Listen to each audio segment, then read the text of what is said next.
wana re lara kono bene lago kon chana te kanen kamen chiro da lat ka gan ma jio kir gatin kono char ka ga dwange ka community chika dol ka bel she chika dol ka yo cha datin kono char ka da na ter kana netin kono kwale chole ji wolang cha ka gwile ken ka bel di chole ti jenang die kel nom na ken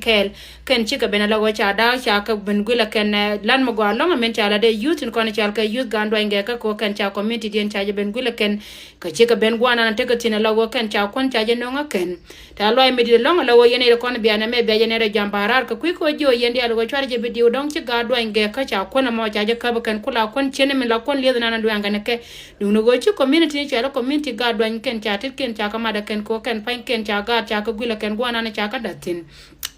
no ma kel me chiro lat ka gatin kon chi ka community gando inge katin kon cha la da ma cha la da ken well dan gari wi aka won nyam ka jalan mi chi kon yenti mana na chi na ma chi cha jena don ko dena lar na ma kon ite na wi mon ke le gondi ala kon ta kon tina go dena ne kon mramete ke duna meton mete ka jeder tet gantin kon cha community cha je lo ken de ke lor ka de ka nong bel de ka ko bel gonti go ko ka bel tin chi me cha la da ken youth kon cha na ma cha la chi mukta gando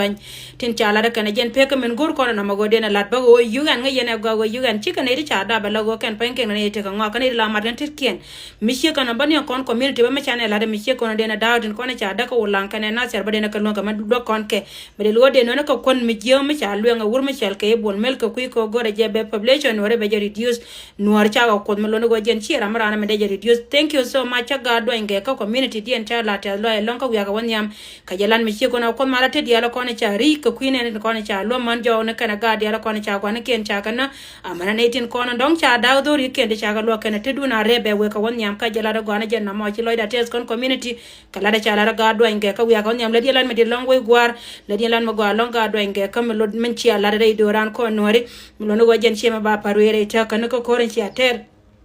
amana tindi ala kon lerjen kare chenga kuite ka doran doranan sia ganga long mulo go nyen ka dor tungwan mulo go me South Sudan ka roada ka chada wangdien lara ne tero lara yende ata loy ka misie ka wona ka janana bianen ba yene ko tere jam men dong diena banyo ka lar yego gur me chal ke won nya chokor che nyoka na pan ka changdar ka jen cha je joy cha nyoka ma joy ka je gwade da ne tetin mulo go ntama te me ari me ko to ka janana ga nya ne wur me chal ke won nya re ga ndiri chuko ben ka jenta men che chep che ko chabro ka roada cha je nyoka ma er ka je ne kena kono kwala chola de ne selba kir ma yadi dor ka wat cha jo ken wo ma chila do tugdu karo adu chi du na kon dial malo go kon kane do kon chal ke lo te lo ko me kele matane gwa me chine ku jo china chi nyen ka South Sudan go dial kon nyen na tin dum do kon cha be nyen ka lo ka te le me cha le ne ken ka te le me jio me chine le ka ke malo go jin koro me chi to be to na kon ta me won nya ja we na chi ka me cha be la ja dar ka mo malo go ta me jen la we cho ja wana be be ka je won nya jen go je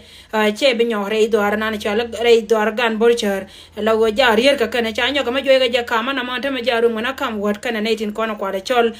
ji do ar me chal ka mo to tin kwa le chol ga da ka diok tin che dep ka che dwai ma